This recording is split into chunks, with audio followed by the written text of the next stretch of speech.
Hello, नमस्कार बच्चों। Mission RBSC आपके लिए इस बार लाया है 50 मोस्ट इंपोर्टेंट वन लाइनर प्रश्न बुक सेकंड से। हमने अभी तक फर्स्ट बुक का 50 प्रश्न कवर कर चुके हैं और अब सेकंड बुक के वो 50 प्रश्न कवर करेंगे जो आपके अति लघुत्रात्मक और साथ ही साथ जो रिक्त स्थान के प्रश्न और साथ ही साथ जो ऑब्जेक्टिव प्रश्न है, यानी बहुत बड़ा पैकेज आपका तकरीबन 40% आपका एरिया कवर करता है। तो चलिए शुरू करते हैं बिना टाइम वेस्ट किए। बहुत ही इंपॉर्टेंट क्वेश्चन है और आप लोग इनका एक बार पूरा अभ्यास जरूर कर लेना, पूरा पढ़ के जाना। बिल्कुल आपकी परीक्षा में छपने वाले, सीधे छपने वाले प्रश्न है बच्चों। देख लो पहला प्रश्न, long walk to freedom. Long walk to freedom किसकी आत्मकथा है? ये पहला प्रश्न आपकी परीक्षा में छपने की पूरी पूरी संभावना है। ये नेल्सन मंडेला, जिन्होंने रंग भेद के खिलाफ अभियान किया था, संघर्ष किया था। और बहुत ही इंपॉर्टेंट प्रश्न, अच्छी तरह से याद रखिएगा दोस्तों। छोटे प्रश्न है, मैं बड़े प्रश्नों की क्लास आपके लिए बहुत ही जल्दी लाने वाला हूं। हम फटाफट से एक बार इनको कवर कर लेते हैं। अगला क्वेश्चन क्या है? न्याय का अज्ञानता के आवरण का सिद्धांत किसने दिया था? दोस्तों, वेल ऑफ इग्नोरेंस का जो प्रिंसिपल है वो किसने दिया था? जॉन रॉल्स ने दिया था दोस्तों, याद रखिएगा। नेक्स्ट, धर्मनिरपेक्षता का यूरोपीय मॉडल किस बात पर बल देता है? तो ये धर्मनिरपेक्षता का यूरोपीय मॉडल धर्म और राज्य के पूर्ण अलगाव पर बल देता है कि ये आपस में जुड़े हुए नहीं होने चाहिए, इस बात पर बल देता है। हानि सिद्धांत यानी हार्म प्रिंसिपल का प्रतिपादन किसने किया? दोस्तों याद रखना, जॉन स्टुअर्ट मिल ने इस सिद्धांत का प्रतिपादन किया था। नेक्स्ट प्रश्न है, विश्व नागरिकता की अवधारणा का जन्म क्यों हुआ? क्योंकि आप लोग देख रहे हैं फिलहाल वर्तमान में जो वैश्वीकरण, इंटरनेट और दुनिया के आपस में जोड़ने का, संचार माध्यमों से जुड़ने का जो कारण है, उसके कारण एक नागरिकता का, पूरे दुनिया के लिए विश्व नागरिकता का सिद्धांत पनप रहा है। नेक्स्ट प्रश्न है, राजनीतिक सिद्धांत का मुख्य विषय क्या है? दोस्तों राजनीतिक सिद्धांत का मुख्य विषय है राज्य और सरकार के मूल सिद्धांतों, स्वतंत्रता, समानता और न्याय जैसे मूल्यों का अध्ययन करना। नेक्स्ट प्रश्न है कि सकारात्मक कार्रवाई का एक मुख्य उदाहरण दीजिए। दोस्तों सकारात्मक कार्रवाई का उदाहरण है कि जो समाज में वंचित और पिछड़े वर्ग के जो लोग हैं उनके लिए शिक्षा और नौकरियों में आरक्षण की व्यवस्था करना, ताकि वो भी मूल समाज के जो समान स्तर पर है ना, वहां पे आ जाए। नेक्स्ट प्रश्न है, नकारात्मक स्वतंत्रता से क्या आशा है? नकारात्मक स्वतंत्रता का आशय दोस्तों व्यक्ति के कार्यों पर किसी भी प्रकार के बाहरी प्रतिबंध या दखलंदाजी का न होना। नेक्स्ट क्वेश्चन है, फ्रीडम फ्रॉम फियर नामक पुस्तक की लेखिका कौन है? दोस्तों बहुत ही इंपॉर्टेंट प्रश्न है। म्यांमार की मानवाधिकार कार्यकर्ता आन सान सू की, जिन्होंने ये किताब लिखी और कई सालों तक ये जेल में भी रही हैं। नेक्स्ट प्रश्न है, प्राकृतिक अधिकार किन्हें कहा गया है? दोस्तों वे अधिकार जो जीवन, स्वतंत्रता और संपत्ति के अधिकार को हमें जन्म से ही प्रकृति से मिलते हैं, वो हमारे प्राकृतिक अधिकार हैं। नेक्स्ट प्रश्न है, नारीवाद का मुख्य उद्देश्य क्या है? दोस्तों याद रखना, स्त्री और पुरुष के बीच समान अधिकारों और समान अवसरों की वकालत करता है, वो नारीवादी आंदोलन कहलाता है। अगला क्वेश्चन है कि धर्मनिरपेक्षता के भारतीय मॉडल की सबसे बड़ी विशेषता क्या है? दोस्तों हमारा भारतीय मॉडल सर्वधर्म समभाव, यानी राज्य सभी धर्मों का समान रूप से सम्मान करता है। नेक्स्ट क्वेश्चन है कि सामाजिक समानता का क्या अर्थ है? दोस्तों समाज में जाति, धर्म, रंग, लिंग और जन्म स्थान के आधार पर कोई भेदभाव न होना सामाजिक समानता कहलाता है। अगला क्वेश्चन है कि समानुपातिक न्याय का आशय क्या है? दोस्तों व्यक्ति को उसके काम, कौशल और मेहनत के अनुपात में जो पुरस्कार या प्रतिफल मिलता है वो समानुपातिक न्याय कहलाता है। नेक्स्ट क्वेश्चन है कि राष्ट्रवाद के निर्माण में साझा विश्वास का क्या महत्व है? दोस्तों यह लोगों को एक राष्ट्र के रूप में बांधता है, जैसे साझा इतिहास और साझा राजनीतिक आदर्श है।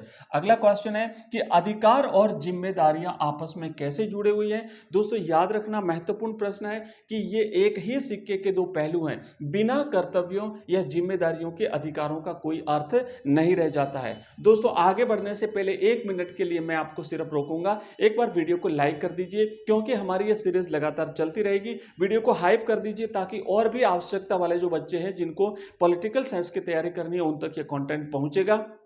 और मैं आपको इसी तरीके से कंप्लीट हिंदी साहित्य, हिस्ट्री, पॉलिटिकल, ज्योग्राफी की तैयारी करवाऊंगा और 12th क्लास में हम जीरो से लेकर के बहुत ही जल्दी आपके बैच स्टार्ट करने वाले हैं। तो चैनल को सब्सक्राइब करके इसको शेयर कर दीजिए ताकि आपके जैसे आपके और साथी हैं वो इस चैनल से जुड़ जाएं। दोस्तों अगला प्रश्न जो आज की आपकी परीक्षा के लिए इंपॉर्टेंट है, नागरिकता का सही अर्थ क्या है?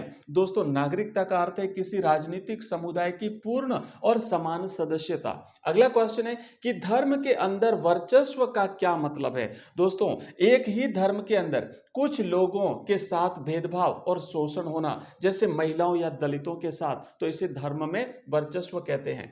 अगला क्वेश्चन है राजनीति मूलतः क्या है? दोस्तों समाज के विवादों को सुलझाने और सार्वजनिक भलाई के निर्णय लेने की एक सामूहिक प्रक्रिया को राजनीति यानी पॉलिटिक्स कहते हैं। अगला क्वेश्चन है अवसर की समानता से क्या आशय है? दोस्तों समाज के सभी लोगों को अपनी प्रतिभा के विकास के लिए समान अवसर मिलना चाहिए। ऐसा नहीं हो कि किसी समाज या किसी समुदाय को ज्यादा अवसर मिले और कुछ को उन अवसरों से वंचित कर दिया जाए, ऐसा नहीं होना चाहिए। अगला क्वेश्चन है दोस्तों राष्ट्रीय आत्मनिर्णय का सिद्धांत क्या है? दोस्तों बहुत ही महत्वपूर्ण प्रश्न है कि प्रत्येक राष्ट्र साझा संस्कृति वाले समूह, ठीक है ना, मतलब जहां पर एक ही संस्कृति वाले लोग जहां निवास करते हैं, को अपनी सरकार खुद चुनने और एक स्वतंत्र राज्य बनाने का अधिकार। अगला क्वेश्चन है दोस्तों कार्ल मार्क्स के अनुसार समाज में असमानता का मूल कारण क्या है? तो कार्ल मार्क्स ने कहा है कि आर्थिक असमानता और निजी संपत्ति समाज में असमानता पैदा करते हैं। नेक्स्ट प्रश्न है दोस्तों सकारात्मक स्वतंत्रता का क्या अर्थ है? दोस्तों व्यक्ति के विकास के लिए राज्य द्वारा शिक्षा, स्वास्थ्य जैसी उचित अवसर और परिस्थितियां प्रदान करना, यह सकारात्मक स्वतंत्रता के अंतर्गत आते हैं। दोस्तों नेक्स्ट प्रश्न है कि भारत में अस्पृश्यता का अंत यानी छुआछूत का विरोध किस प्रकार की समानता स्थापित करता है? तो हमारे यहाँ सामाजिक समानता इसको समाप्त करने पर बल देता है। अगला क्वेश्चन है तुर्की में धर्मनिरपेक्षता का कड़ा मॉडल किसने लागू किया? दोस्तों मुस्तफा कमाल अतातुर्क ने धर्म के सार्वजनिक जीवन से हटा करके यह मॉडल स्थापित किया था। दोस्तों 25 प्रश्न कर चुके हैं। आगे बढ़ने से पहले मैं आपको बता देता हूं कि मिशन आरबीएस से क्लास 10th 11 और 12th के स्टूडेंट्स को बोर्ड प्रिपरेशन के लिए फुली गाइड करता है, फुली आपको हेल्प करता है। आपको टॉपर कैसे बनना है, आपको कंटेंट अवेलेबल कराता है, बेस्ट से बेस्ट क्वालिटी का कंटेंट आपको फ्री ऑफ कॉस्ट अवेलेबल कराता है, आपको इंपोर्टेंट नोट्स अवेलेबल कराता है और बोर्ड एग्जाम्स की शानदार स्ट्रेटेजी आपके साथ शेयर करता है। पिछले वर्षों में जो बोर्ड में टॉपर जो स्टूडेंट आए हैं उनकी कॉपीज आपके सामने शेयर करता है। दोस्तों ये चैनल बिल्कुल ही आपके आरबीएससी बोर्ड के स्टूडेंट्स के लिए डेडिकेटेड है। आप इसे सब्सक्राइब कर लीजिए, ऑल नोटिफिकेशन बेल को प्रेस कर दीजिए, वीडियो को लाइक और हाइप कर दीजिए ताकि आपके जैसे और जो ज्यादा बच्चे हैं उन तक ये वीडियो पहुंचे और वो भी अपनी तैयारी कर सकें। दोस्तों आगे बढ़ते हैं और अगला प्रश्न है कि अधिकारों का प्राकृतिक सिद्धांत क्या मानता है? दोस्तों ध्यान रखना कि अधिकार राज्य द्वारा नहीं बल्कि जन्म से ही प्रकृति या ईश्वर द्वारा दिए गए हैं। उन्हें रोका नहीं जा सकता, उन्हें दबाया नहीं जा सकता या किसी के अधिकारों को छीना नहीं जा सकता, यह प्राकृतिक सिद्धांत कहता है। नेक्स्ट प्रश्न है दोस्तों बहुसंस्कृतिवाद किस विचार का समर्थन करता है? दोस्तों याद रखना एक ही देश में विभिन्न संस्कृतियों के सम्मान और शांतिपूर्ण सह अस्तित्व का। अगला क्वेश्चन है प्लेटो की प्रसिद्ध पुस्तक का क्या नाम है जिसमें न्याय पर लंबी चर्चा की गई है? दोस्तों उसका नाम है द रिपब्लिक। इंपोर्टेंट प्रश्न है, इसे अच्छी तरह से याद रखना, प्लेटो की द रिपब्लिक। दोस्तों आगे बढ़ते हैं समान लोगों के प्रति समान बर्ताव न्याय का कौन सा सिद्धांत है? दोस्तों सिद्धांत है समान अधिकारों और अवसरों का सिद्धांत जिसमें किसी भी प्रकार का भेदभाव नहीं होता है। नेक्स्ट प्रश्न है पितृसत्ता व्यवस्था किस प्रकार की असमानता को जन्म देती है? दोस्तों पितृसत्ता अव्यवस्था जो है ये लैंगिक असमानता को जन्म देती है क्योंकि ये समाज में पुरुषों को अधिक जो है पावर देती है, उन्हें अधिक सुविधाएं उपलब्ध कराती है बल्कि महिलाओं की अपेक्षा। अगला क्वेश्चन है कि विशेष जरूरतों का विशेष ख्याल किस प्रकार के न्याय का सिद्धांत है? दोस्तों सामाजिक न्याय का सिद्धांत है, जैसे विकलांगों के लिए रैंप बनाना। आपने देखा होगा स्कूलों में जो ऐसे उसको जो ट्राई साइकिल होते हैं ना उसको ऊपर चढ़ाने के लिए जो रैंप होता है ऐसे बिल्कुल, तो उसके लिए रैंप बनाना या फिर वरिष्ठ नागरिकों को अलग अलग रियायतें देना, छूट देना, ये विशेष जरूरतों का विशेष ख्याल वाला सिद्धांत है। अगला प्रश्न है प्राकृतिक असमानता क्या होती है? दोस्तों वह असमानता जो लोगों की जन्मजात शारीरिक या बौद्धिक क्षमताओं के अंतर के कारण होती है उसे हम प्राकृतिक असमानता कहते हैं। अगला क्वेश्चन है, क्या अभिव्यक्ति की स्वतंत्रता असीमित है, मतलब हम कुछ भी बोल सकते हैं? नहीं, इस पर राष्ट्रीय सुरक्षा और शांति व्यवस्था के आधार पर युक्ति युक्त प्रतिबंध लगाया जा सकता है। आप ऐसा नहीं बोलेंगे जिससे किसी दूसरे को तकलीफ होती हो। अगला क्वेश्चन है, अधिकार मूलतः क्या है? दोस्तों ध्यान रखना, अधिकार व्यक्ति की वे उचित मांगे हैं जिन्हें समाज स्वीकार करता है और राज्य न्याय देता है। दोस्तों अगला क्वेश्चन है कि युद्ध या अकाल के कारण बने शरणार्थी किस राजनीतिक अधिकार से वंचित हो जाते हैं? दोस्तों ऐसी स्थिति में जो शरणार्थी बनते हैं वो किसी देश की वैध नागरिकता के अधिकार से वंचित हो जाते हैं। दोस्तों आगे बढ़ने से पहले मैं आपको मेरा नंबर दे देता हूं, आप व्हाट्सएप ग्रुप और व्हाट्सएप चैनल ज्वाइन कर सकते हैं। मेरा नंबर लिख दीजिए 9079622989। आप इस पे मुझे मैसेज करेंगे तो आपको हमारे व्हाट्सएप ग्रुप व्हाट्सएप चैनल का लिंक मिलेगा, आप उसे ज्वाइन कर लीजिए। हम आपको आगे जो भी हमारे वीडियोज आएंगे उसकी नोटिफिकेशन मिलेगी, साथ ही साथ बोर्ड एग्जाम से रिलेटेड जो मोस्ट इंफॉर्मेशन होती है आपके लिए वो हम आपको अवेलेबल कराते हैं। दोस्तों आगे बढ़ते हैं अगले क्वेश्चन की तरफ। टाइम बहुत कम बचा है हमारे पास और ज्यादा से ज्यादा प्रश्नों का अभ्यास करना है ताकि आपका पेपर ज्यादा से ज्यादा हमारी क्लासेस से कवर हो जाए। दोस्तों अगला प्रश्न है कि 19वीं सदी में यूरोप में राष्ट्रवाद का क्या परिणाम हुआ? दोस्तों याद रखना, बड़े साम्राज्यों का पतन हुआ और भाषा संस्कृति के आधार पर नए देशों का निर्माण हुआ था। नेक्स्ट प्रश्न है, मुक्त बाजार के समर्थकों का क्या तर्क है? दोस्तों राज्य का हस्तक्षेप कम होना चाहिए और बाजार को स्वतंत्र रूप से काम करने देना चाहिए, ये मुक्त बाजार के समर्थक कहते हैं। नेक्स्ट क्वेश्चन है कि सार्वभौमिक वयस्क मताधिकार किस समानता का उदाहरण है? दोस्तों ये राजनीतिक समानता का उदाहरण है। अगला क्वेश्चन है, एक धर्मनिरपेक्ष राज्य कैसा होना चाहिए? दोस्तों जिसका कोई अपना राजकीय धर्म न हो और जो सभी धर्मों को समान व्यवहार करे वो धर्मनिरपेक्ष राज्य कहलाता है। अगला क्वेश्चन है दोस्तों, भारतीय धर्मनिरपेक्षता की एक प्रमुख आलोचना क्या है? तो हमारी आलोचना है, आलोचक इसे अल्पसंख्यक तुष्टीकरण का साधन कहते हैं। नेक्स्ट क्वेश्चन है दोस्तों कि भारत आर्थिक समानता लाने का एक प्रमुख उपाय क्या हो सकता है? तो आर्थिक समानता लाने का एक प्रमुख उपाय है समान काम के लिए समान वेतन और धन का न्यायपूर्ण वितरण।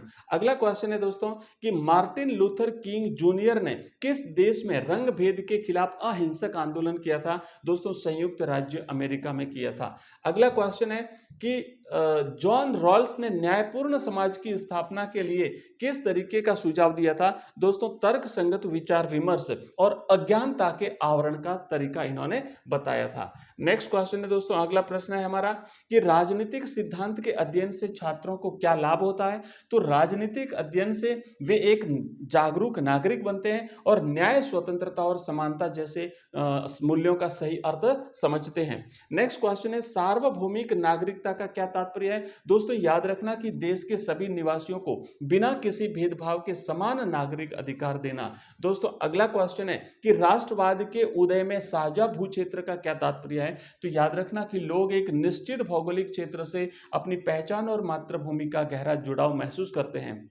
दोस्तों टाइम कम होने की वजह से मैं ये फास्ट फॉरवर्ड क्वेश्चंस आपको करा रहा हूं। मेरी कोशिश रहेगी ज़्यादा से ज़्यादा मैं क्वेश्चंस आपको वो ला करके दूंगा जो बिल्कुल परीक्षा के लिए इंपॉर्टेंट है, क्योंकि पूरी किताब आपको नहीं पढ़नी पड़े, कितना आप पढ़ोगे किताबों से, इसलिए मैं सिलेक्टेड क्वेश्चंस आपको लेकर के दे रहा हूँ। बिल्कुल आपकी परीक्षा में छपेंगे, इसलिए जो प्रश्न मैं आपको दे रहा हूँ उन्हें पूरा एक बार देख लेना है, पूरा वीडियो देख लेना है और आपका पूरा पेपर कवर करने की कोशिश करूंगा। दोस्तों आगे बढ़ते हैं, विभेदक बर्ताव द्वारा समानता क्या है? तो याद रखना कि विशेष आवश्यकता वाले लोगों को मुख्य धारा में लाने के लिए उन्हें विशेष सुविधाएं दी जाती है, जैसे महिलाओं के लिए सुरक्षित माहौल, इस प्रकार। अगला क्वेश्चन है कि मानवाधिकार किन्हें कहते हैं? दोस्तों वे बुनियादी अधिकार जो हर इंसान को सिर्फ मानव होने के नाते मिलते हैं उन्हें मानवाधिकार यानी मानवों के अधिकार। अगला क्वेश्चन है दोस्तों 49वां कि राज्य का हस्तक्षेप न्याय की स्थापना में कैसे मदद करता है? दोस्तों गरीबों के लिए शिक्षा, स्वास्थ्य और सब्सिडी जैसी बुनियादी सुविधाएं सुनिश्चित सुनिश्चित करके ये जो है वो राज्य का हस्तक्षेप न्याय के सिद्धांत में मदद करता है। और हमारा अंतिम प्रश्न है दोस्तों कि न्यायपूर्ण बंटवारे के लिए सरकार क्या कदम उठाती है। दोस्तों, प्रगतिशील कराधान यानी अमीरों पर अधिक कर और लगा करके उन्हें पैसों का उपयोग गरीबों के कल्याण में करना। दोस्तों, ये 50 प्रश्न थे सेकंड बुक से। अब मैं नेक्स्ट जो क्लास होगी उसमें दोनों किताबों के मोस्ट इंपोर्टेंट जो लघुतरात्मक प्रश्न है वो लेकर के आने वाला हूं, क्योंकि अभी तक हमने सिर्फ अति लघुतरात्मक प्रश्नों का अभ्यास किया है। दोस्तों, वीडियो पसंद आया है तो लाइक करिए, वीडियो को हाइप करिए, चैनल को सब्सक्राइब करिए, ऑल नोटिफिकेशन बेल को प्रेस कर दीजिए। मिलते हैं अगली क्लास में, तब तक इसी तरीके से पढ़ते रहिए, आप लोग आगे बढ़ते रहिए। धन्यवाद।